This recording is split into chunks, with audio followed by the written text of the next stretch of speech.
Welcome to this explainer. I am so pumped you're here with us today because, honestly, we're laying down the absolute foundation for your everyday communication. We are going to master the present simple tense.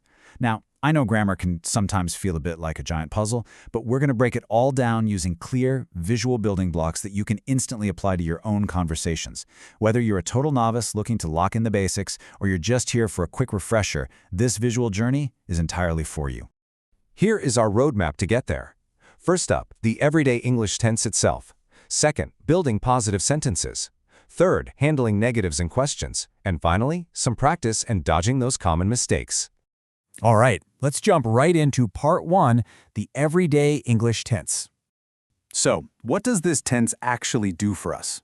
Well, the present simple is literally your go-to tool for a few super common situations. We're talking daily routines, general facts, universal truths, and your own personal habits. Without it, you literally can't tell a friend about your morning coffee routine or, state basic facts about the world around us. It is quite simply an absolute essential for navigating everyday life in English. To put that into perspective, let's look at how this plays out in real life. Take a daily habit like, I eat breakfast every day. It's a routine, it happens on repeat, so boom, it perfectly locks into the present simple. Or an absolute fact like, the sun rises in the east. It's a universal truth, right? Notice how clean and direct these sentences are. There's no complicated time traveling going on here, it's just a steady, reliable present.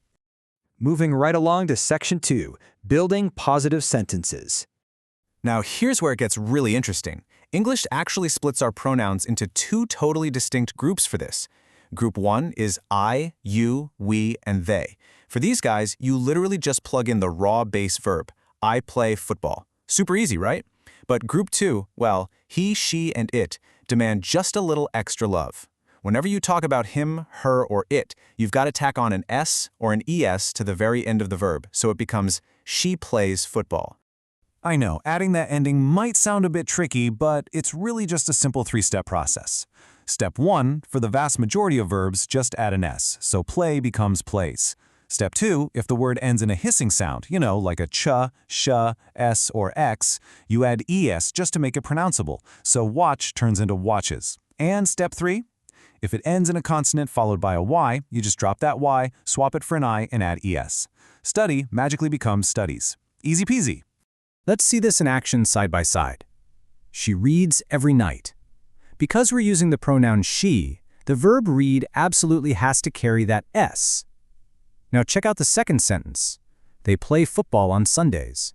Since they is over in our simpler first group, the verb play just gets to chill in its completely raw base form. Seeing them right next to each other like this really makes that split rule click. Which brings us to section 3, negatives and questions. So, what if we want to deny something? We have to bring in some helping verbs, do and does, paired up with not.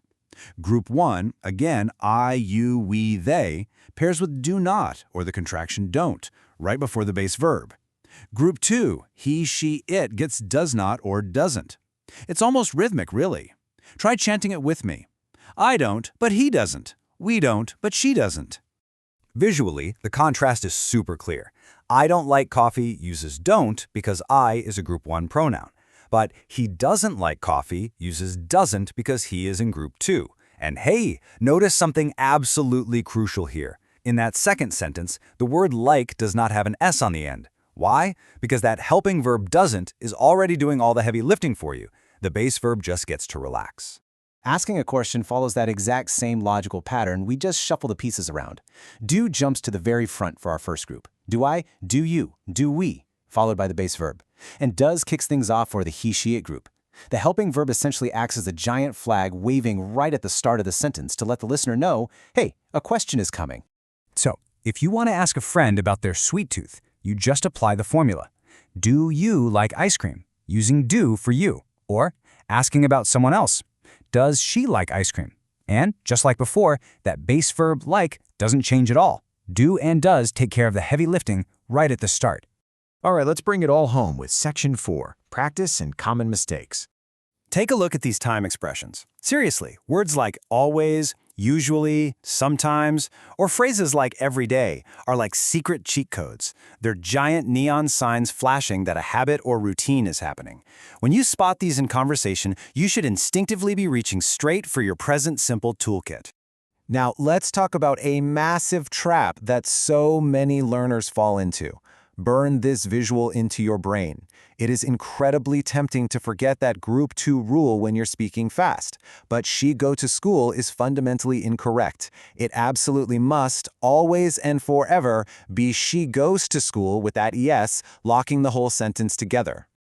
And here is another classic trip-up to remember, especially with negatives. You might really want to use don't for everything, but look at that red X. It is literally never he don't like pizza. Because we're talking about he, it has to be he doesn't like pizza. Nailing this little detail is a real game changer for sounding natural. Okay, let's do a little interactive cliffhanger, a quick mini quiz. We've got the pronoun she and the verb eat. How would you build this positive sentence?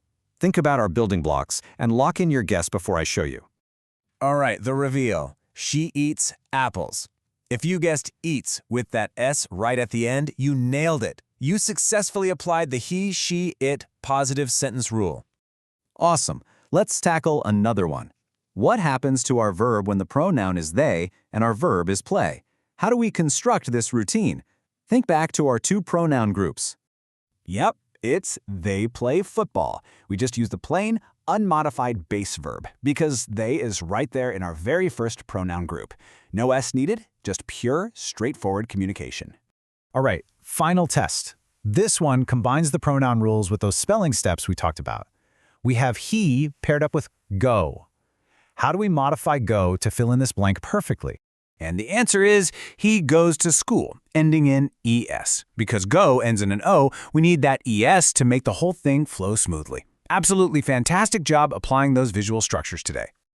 So, we've broken down the rules, the split pronouns, the negatives, the questions, and how to dodge those common traps. You've got the visual proof of how the whole shebang fits together.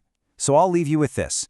Now that you've got the ultimate toolkit to clearly describe your everyday life, what exciting habits and universal truths are you going to boldly share with the world today? Get out there, watch for those time expression cheat codes, and start speaking with confidence. Thanks so much for joining me on this explainer, and keep learning.